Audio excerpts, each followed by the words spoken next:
Nou vriende, goeiemôre. Ons is die Here nog dankbaar dat hy vir ons uitgespaar het. Ek vertrou dat u daarom 'n redelike goeie nag se rus kon inkry. Ek vertrou dat u ook kans sien vir hierdie nuwe dag en onthou, die belangrikste is dat ons ons oë sal ophef na die hemele van waar ons hulp en ons krag vandaan kom.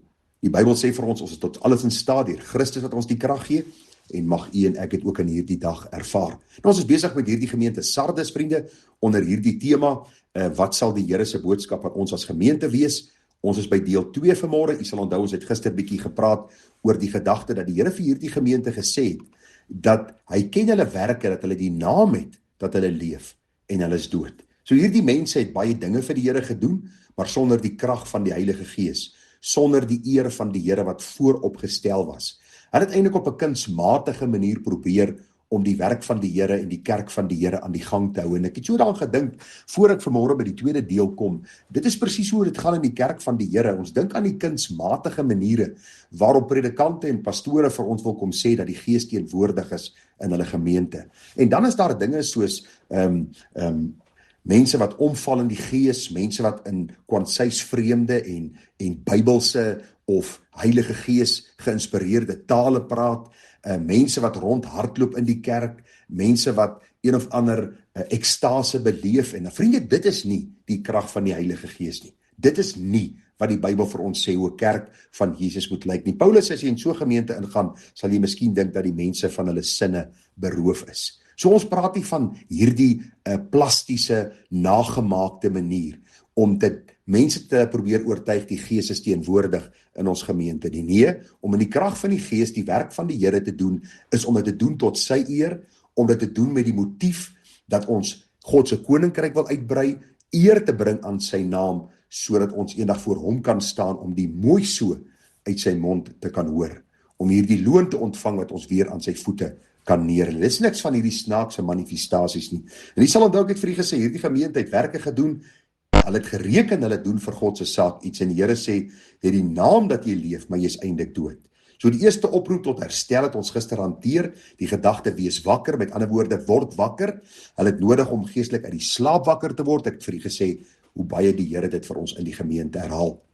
En in die Bybel herhaal vir die gemeentes, vir die kerk van die Here Jesus.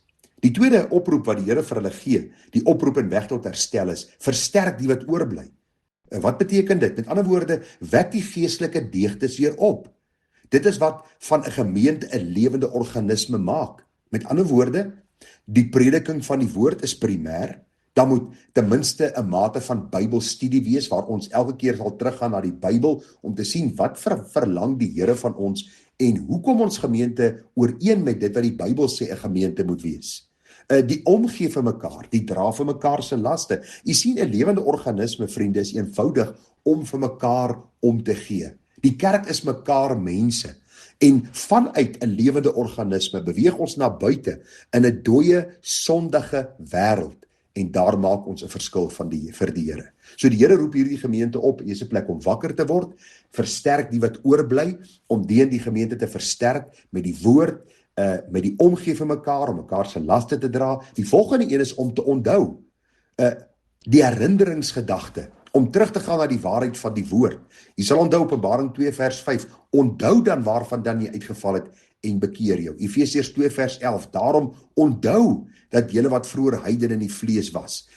Die Here wil heeltyd hê kinders van sy kinders en die kinders van die Here moet onthou waar hulle vandaan kom, wat 'n sondige lewe hulle geleef het en hoe die Here vir ons dan nou wil gebruik om ander sondaars vir sy koninkryk te bereik. Die volgende oproep is bewaar. Die gedagte van om wag te hou oor die waarheid, om seker te maak dat hierdie waarheid nie uit ons gemeente kwai nie. Vriende, die Bybel sê in Psalm 119 vers 11, ek het u woord in my hart gebere, dat ek teenoor u nie sal sondig nie. Openbaring 1 vers 3, salig is hy wat die woorde van die profesie lees en wat dit hoor en bewaar wat daarin geskryf is, want die tyd is naby. As jy in 'n kerk is, of in 'n gemeente is wat min maak van die Bybel, vlug vir jou lewe. Die kerk se doel, die roeping van die kerk is, dat die woord van God 'n primêr sal wees, die middelpunt sal wees, want deur die waarheid van die woord, roep ons mense op om die Here te dien in gees en in waarheid. En dan die laaste oproep, wat hierdie gemeente ontvang, wat as weg tot herstel sal dien, is bekeer jou. Met ander woorde, draai om, 'n wegdraai van hulle sonde, in belydenis en berou. Dit moet hulle lei na 'n nuwe gedragspatroon wat eie is aan die kind van die Here. Dit moet lei om anders te dink en te doen. Baie interessant is, vriende, dit is die patroon van die kind van die Here. Die patroon van die kind van die Here is om hom daagliks te bekeer van sy verkeerde weë. Ja, ons word eenmaal weergebore, maar ons bekeer ons elke dag. Elke dag is daar 'n wegdraai van die wêreldse dinge, wêreldse denke, wêreldse praktyke om te doen wat die Here welbehaaglik is. Daar is hierdie wonderlike bemoediging wat die Here vir die gemeente gee. Hy sê in vers 4 van Openbaring 3, maar jy het enkele persone ook in Sardes, wat hulle klere nie besoedel het nie, en hulle sal saam met my in wit klere wandel, omdat hulle waardig is. Hierdie besondere loon wat die Here sal gee aan hulle wat nie met kompromie besig is nie. Hulle wat nie die waarheid van die woord verag nie. Hulle wat die waarheid van die woord nie verruil vir al die dingetjies wat vandag in die kerke aan die gang is nie. Ag vriende, die Here sê in Galasiërs 6 vers 9, en laat ons nie moeg word om goed te doen nie, want op die regte tyd sal ons maai as ons nie verslap nie. Laat ons dan, terwyl ons geleentheid het, aan almal goed doen, maar die meeste aan die huisgenote van die geloof. Nou kan jy miskien vir jouself die vraag afvra, maar ek het begin kwyn, ek het begin koud word, ek het begin lou word in my lewe, wat moet ek doen? Eenvoudig bekeer jou. Vriende, luister, solank daar lewe is daar hoop. The Christian life is a life of new beginnings. Elke dag is 'n dag om nuut oor te begin. Mense sê vir my so dikwels, Gerard, ag, as ek maar net my lewe kan oorkry, en sê ek, luister, jy kry elke dag 'n nuwe geleentheid om oor te begin. Doen dit net. Begin dit vir die Here vra, Here, help my om vandag te leef om U welbehaaglik te wees. Help my om vandag reg te maak wat ek gister verkeerd gedoen het.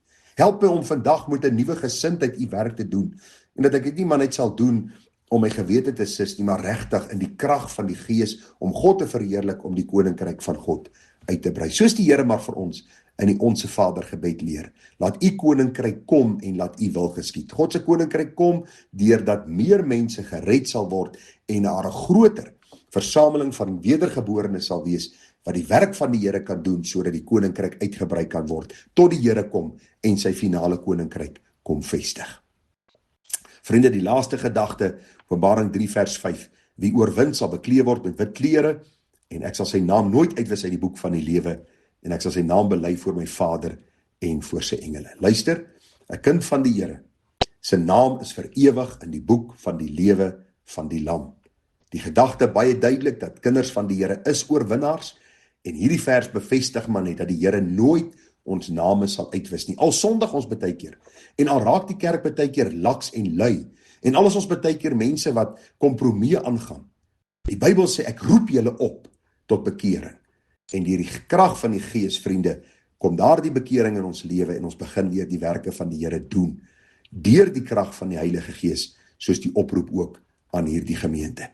En ag vriende, dan sien ons uit na hierdie wit kleed wat ons sal dra, vir ewig in God se heerlikheid, vir ewig in sy teenwoordigheid, waar ons nooit weer sal stoei met sonde, met afval, met die vyand, met die vlees, met die wêreld nie, maar waar ons sal wandel in God se genade en God se lig. Daarom, vriende, is dit nou die dag van heil. Nou is die dag van omkeer, nou is die dag van toewyding, om te sê, Here, my lewe skort, dit gaan gou verby. Help my om voluit te lewe vir U, in die krag van U Gees, om die werke wat ek doen, te doen vir U eer, en vir die verheerliking van U naam. Vriende, mag die Here ons genade gee, mag die Here ons krag gee, en wysheid gee, sodat ons dan hierdie pad kan stap, en dan ook eendag die mooi so van die Here sal ontvang.